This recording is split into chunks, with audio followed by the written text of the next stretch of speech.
Story surrounds a pair of opposite twins, Sumi and Rina. Sumi is shy and likes to spend time locked up in her room. She is also overweight and has no self-confidence. As a hobby, she sings on live streams under the name Sexy Diva. Over the years, she has accumulated many fans and followers, but no one has ever seen her face. Every time she goes live, the comments assume how pretty she must be. But Sumi knows that if she shows her face, her popularity will rapidly decline. In contrast, her sister Rina lives the dream of every young Korean girl. She is the visual of a popular girl group, Miracle Girls. She is signed to a label and has millions of fans worldwide, known for her beauty and dance. Rina hardly knows how to sing. Still, she is the most popular member of the group. Her bandmates do not like her because she is arrogant and rude. One day, their manager informs them that Rina has been called to film a commercial video with a popular male singer, Hae Seong. The other girls are disappointed since Rina gets more opportunities than them, even though they are much better singers. Later that day, a couple of reporters come to the girls' home to interview Rina's family. However, Rina asks Sumi to stay in her room during the interview, ashamed of her looks.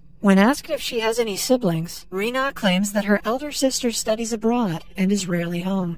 Sumi hates her sister because of her unlikable personality. Despite being twins, they do not share anything about their lives with each other and are always arguing. One thing that Sumi despises more than her sister is her school. Her classmates bully her so much that she always keeps account of the days left to graduate. Unfortunately for her, the group of bullies also has a popular guy named Gyo Seok, who she is madly in love with. Last year, around the same time, Sumi had decided to confess her feelings to Gyo Seok and bought him a gift, but the bullies caught her with it and read the love letter out loud. Sumi still hasn't gotten over the embarrassment of being rejected in front of everyone, but her feelings for Gyo Seok haven't changed. Somewhere else, Rina goes to the set of the commercial and meets a fellow idol, Hae Seong. He is even more arrogant than Rina and likes to think of himself as a musician more than an entertainer. Knowing that Rina is only famous for her looks, he is extremely rude to her. Rina acts as the director asks her to, but to Hae Seong, the concept of the commercial sounds dumb. He refuses to take part in it and leaves his manager to do the damage control. Because of his pickiness, Rina is also removed from the commercial.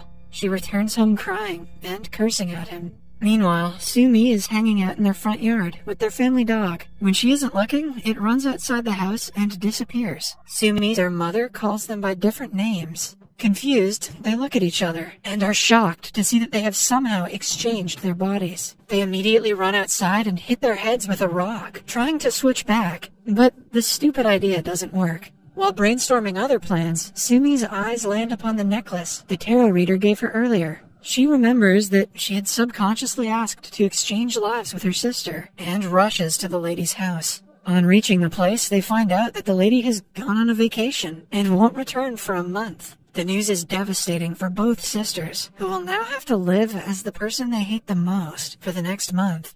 To adjust to their new lives, they tell each other the do's and don'ts of their day-to-day life. Sumi is asked to be rude to everyone, eat less, and practice the dance that their girl group has been rehearsing. But Rina only has to exist and be quiet to be like her sister. The following day, they wear each other's clothes, exchange phones, and get ready for the day. Rina goes to school, eating a box of snacks she would have never eaten in her previous body. She is not worried about being switched, and considers it as a free 1-month vacation from her usually busy lifestyle. That is, until a group of bullies stops her. Gyo Seok snatches the box and makes fun of her for liking him. Rina wants to teach them all a lesson, but remembers that Sumi would never do something like that, and keeps quiet. Meanwhile, Sumi goes to the company for a final rehearsal of their comeback show. Being the most popular one in the group, she is given the prettiest clothes and first priority. However, when it is time to perform, she gets nervous and messes up the dance. Hae Seong, who is watching the performance, laughs at her lack of talent. After the rehearsals, they will have to perform live. Nervousness gets the best of Sumi, and she breaks down crying in the bathroom. She holds the necklace and wishes to do her best in the final performance. Lo and behold, when she finally has to perform, she doesn't forget a single step. However, the main vocalist and her rival forget the lyrics in the middle of the live broadcast. To help her, Sumi sings in her place and steals the show. Even Hae Seong is surprised to hear her actually sing well. After the show, she accidentally falls into his arms. Unlike Rina, Sumi is mesmerized by his beauty. He puts her down before going to the stage and performing a song, while Sumi stares at him in endearment. At home, Rina is mad that Sumi sang well, because after going back to her body, people will expect her to do the same.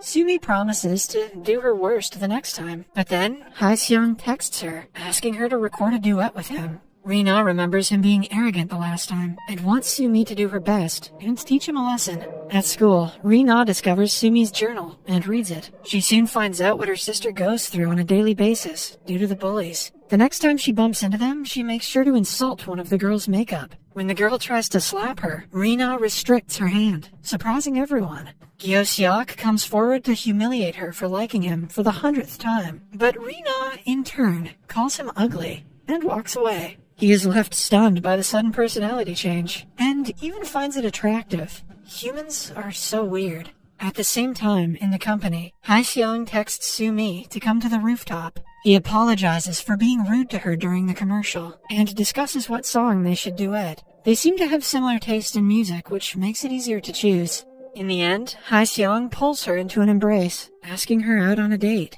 In the following scene, the couple is in the studio, mixing and recording the song. While listening to the end result, they end up kissing. At home, the sisters sit down to talk about their day. Since both of them did things the other one wouldn't approve of, they lie to each other. Rina is distressed that they still have 15 days to switch their bodies, but Sumi has started falling in love with Hae-seong and doesn't feel like changing. Before going to sleep, she wishes that the tarot reader never comes back from vacation.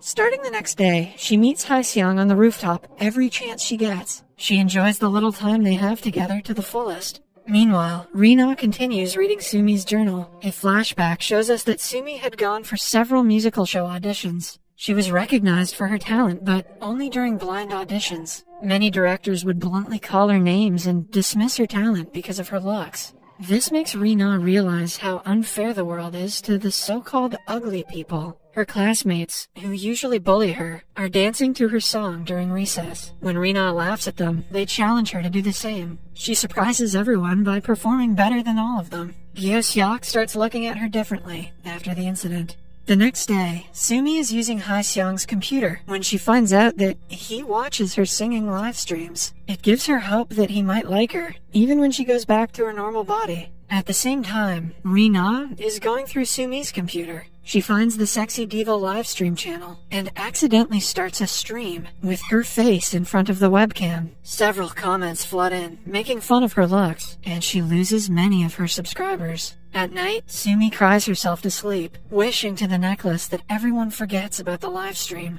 The following morning, the livestream is gone, and no one is talking about it, almost as if it never existed. Even Rina doesn't remember going live. Sumi figures out that the necklace is not ordinary. It has been granting all of her wishes until now. Throughout the day, she tests the power of the necklace, and the wish comes true every time. But she also realizes that every time she is granted a wish, someone in her life suffers the consequences. Like when she asks for the food of her choice. Hae-seong's new song is accused of plagiarism. How the hell did she connect the dots on that one? Similarly, when he messes up a live performance, she wishes for him to pick it right up. The wish is granted, but a crew member is severely injured as a result. The next day, Gyo-seok locks himself in a studio, saddened by the plagiarism scandal. Sumi goes to meet him, and the two finish recording their duet song together. In the following scene, Rina is excited because the 30 days are finally over. The sisters go to the tarot reader's house, but see that she still has not returned. Sumi thinks that it's because she once unknowingly wished for her never to return. She yet again makes a wish, this time for the reader to be back soon. As a consequence of the wish, a dating rumor about her and Hae-seong is spread in the media. Rina finds out about the rumor and is furious. They get into a fistfight in the middle of a parking lot and have to be separated by Hae-seong. He pushes Rina to the ground, telling her to stay away. However, the gesture makes Sumi believe that he is only in love with Rina's pretty face. The next day, Sumi visits the tarot reader again and finds out from her daughter that she passed away because of a disease. The girl also reveals that to reverse a wish, one must hold the necklace and genuinely wish for them to switch back to their bodies. If either of the girls does not actually mean it, the wish won't be granted. On finally finding a way to go back, Rina is overjoyed, but the same cannot be said for Sumi. Seeing that her sister is bothered, Rina reveals that Haseong used to hate her when she was in her own body. This means currently, he is not in love with Rina's face, but with Sumi's personality. Following the conversation, the girls make a wish as the tarot reader has told, but nothing changes. Then, the following day, Sumi and Rina meet in front of the company for work. Rina is about to be hit by a car, but Sumi puts her life in danger and saves her. When they wake up in the hospital, they have switched back to their original bodies. The doctor who is in charge of them looks exactly like the tarot reader. She explains that Sumi is the elder sister and the protector of the younger one. Since she fulfilled her purpose by saving Rina from the accident, they were able to switch back. In the following scene, Rina breaks up with Haseong, claiming that she doesn't want to lose brand deals by being seen with him. In reality, dating her sister's love is unacceptable to her. The bully, Gyo-seok, also apologizes to Sumi and expresses that he has started to like her. But she rejects him since she is in love with Haseong and because Gyo-seok is a simp. A few weeks later, Haseong organizes a musical audition. Rina brings the forms to Sumi, encouraging her to participate. Sumi gathers enough courage to go to the audition, mostly because she wants to look at Haseong one more time. She sings the song they duetted together and impresses everyone. In the last scene, we see Sumi and Haseong recording a song together, indicating that she got selected in the audition. Note that we never heard about the Sexy Diva livestream again.